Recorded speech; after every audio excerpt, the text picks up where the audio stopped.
घराणेशाहीच्या मुद्द्यावरून भाजपाकडून अनेकदा विरोधकांवर टीका केली जाते। याबाबत भाजपने सातत्याने काँग्रेससह समाजवादी पक्ष, आरजेडी, राष्ट्रवादी काँग्रेस, द्रमुक अशा प्रादेशिक पक्षांना लक्ष केले। मात्र आश्चर्याची बाब म्हणजे यंदाच्या निवडणुकीत भाजपने स्वतःच मोठा राजकीय वारसा लाभलेल्या 10 राजघराण्यांतील सदस्यांना लोकसभेची उमेदवारी दिली।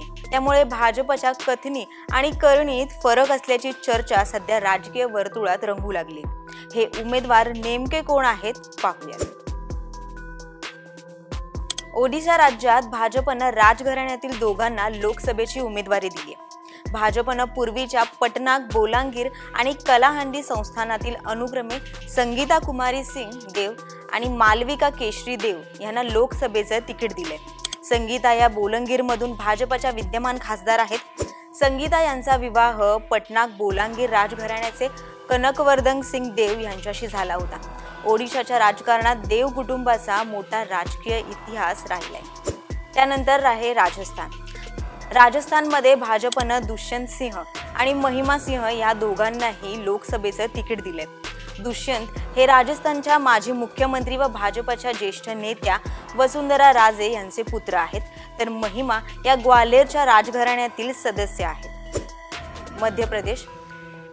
मध्य प्रदेशमधील गुना लोकसभा मतदारसंघातून भाजपने सिंधिया घराण्यातील सदस्य म्हणजे ज्योतिरादित्य सिंधिया यांना उमेदवारी दिली। 2019च्या लोकसभा निवडणुकीत सिंधिया यांचा पराभव झाला होता। त्यावेळी त्यांनी काँग्रेसच्या तिकिटावरून निवडणूक लढवली होती। आता ते राज्यसभेचे खासदार आहेत। पंजाबमधील पटियाला लोकसभा मतदारसंघातून भाजपने प्रणीत कौर यांना उमेदवारी दिली। प्रणीत कौर ह्या पंजाबचे माजी मुख्यमंत्री अमरिंदर सिंग यांच्या पत्नी आहेत। अमरिंदर सिंग हे पटियालाच्या राजघराण्याचे सदस्य आहेत, तर कौर ह्या 1999 ते 2014 दरम्यान पटियालाच्या खासदार राहिल्या आहेत। 2014ला त्यांना पराभवाचा सामना करावा लागला होता। मात्र 2019 मध्ये त्यांनी पुन्हा काँग्रेसच्या तिकिटावर निवडणूक लढवली आणि विजय मिळवला होता। पश्चिम बंगालमध्ये तृणमूल काँग्रेसच्या उमेदवार महुआ मोहित्रा यांच्या विरोधात भाजपने कृष्णनगर राजघराण्यातील अमृता रॉय यांना उमेदवारी दिली। अमृता रॉय या पहिल्यांदाच निवडणूक लढवत आहेत। कर्नाटक मैसूर लोकसभा मतदारसंघातून भाजपने विद्यमान खासदार प्रताप सिंहा यांचे तिकीट कापत 32 वर्षीय यदुवीर कृष्णदत्त चामराजा वाडियार यांना लोकसभेचे तिकीट दिले। ते म्हैसूरच्या राजघराण्याचे सदस्य असून पहिल्यांदाच निवडणुकीच्या रिंगणात उतरले आहेत।